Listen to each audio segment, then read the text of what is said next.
and try not to go through the, if I go through, I have likely did that. This is a sharp knife. And you can see, right, the difference between what Chef was struggling with yesterday. This is Chef Risotto, that's why. And what you're going to kind of do is you're going to get in close to the head as much as you can, and then I got to turn that knife around at a certain angle, and it's going to go right down, okay? And that's the hard part, especially if your knife is sharp. So hear that crack, okay? Get her started. With this finger, I usually lift up and my legs have to be like this because I'm small, and I got to get some power behind the knife. And I'm kind of easily back and forth a little bit. You don't want too much sawing. And I should, if you're new at it, stop. Check how you're doing. Beautiful. See? We're right along the top of the backbone. We're not in too thick.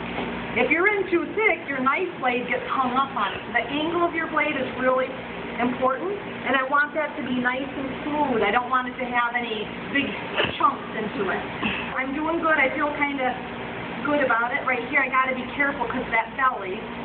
Now I can put my hands kind of like this.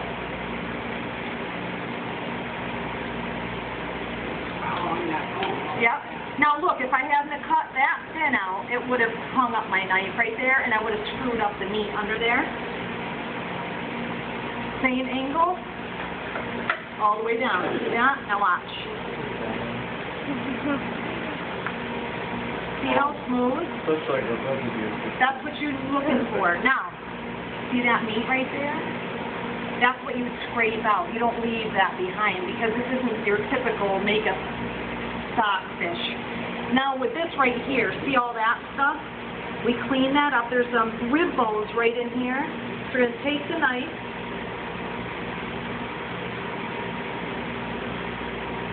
And we're going to go underneath them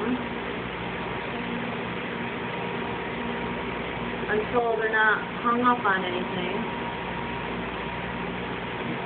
Try to save as much skin, and all that comes off. At an angle so you save as much yield as you can. Okay, and like to there. Follow it back.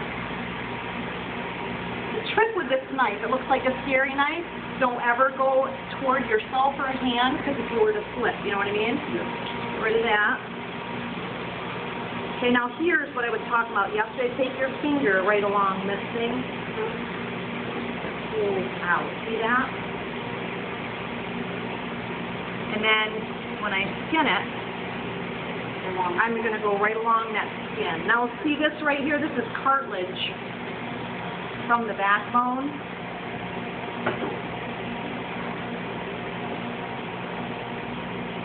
I should be using a smaller knife, but right there I left a little bit of something. Okay. Then with this thing, let me get my other knife real quick.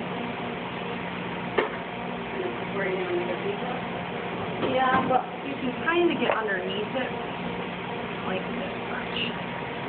Pick it up with your tip. And when you do that, if you don't clip it, yeah, see what I mean? And you're going to lose less yield. And again, if your angle, that knife is right, you can get it without doing a V-cut. Sometimes it's too deep in there. It depends on how I cut it. Now that stuff, it has to be like a V-cut. Okay? I don't want to disrupt it any more than I have to. If you can't get it out, then V-cut just that stuff. Okay? Any place you have like some weirdness because you want uniformity in the pieces, you get rid of it, save it for something. This right here.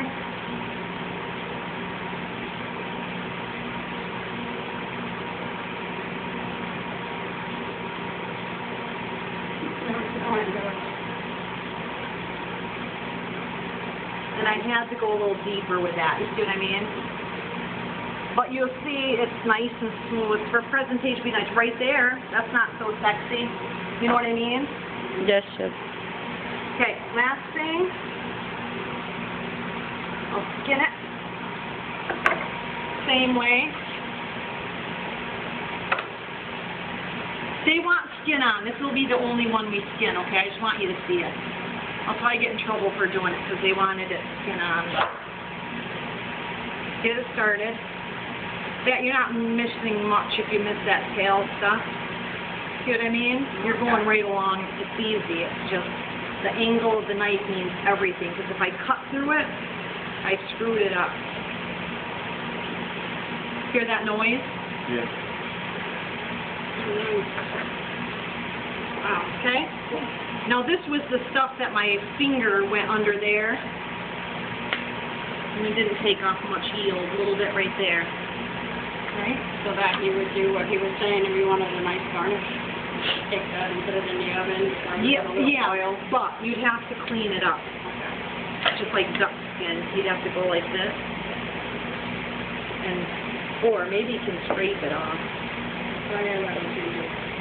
Because you want to, for just skin, and then it'll crisp up on you. But any fat and stuff on there, it won't crisp up. You can also, another trick is to freeze it and then shave that off. Okay, I know you want one of your peers to try one, right?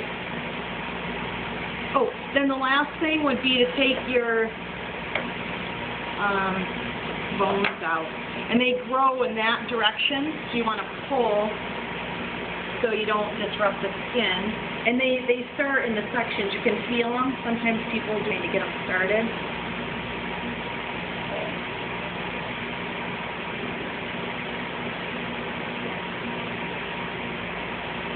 See, they were connected to that. It's the finer your pliers are, the less disruption of that flesh, you know what I mean? You can get going pretty quick when you know where they are. Do you get the idea? Is it like every little, like, mark? Yes, it's between every connective tissue, you know what I mean? The muscle, but it stops right there. Yeah. So from head to there, and then that's it. There's nothing down here. So who's going to try it first? Maybe bone? No. Fillet. It. Let me give you a fresh fish, because when the second side is harder. Because it's flat now. You don't have the other meat here. You know what I'm saying? It's a lot harder to, you can make a mistake easier. So let me get another fish. Excuse me, guys. You get on the second side, you do it from the tail. Yes. And that's trickier.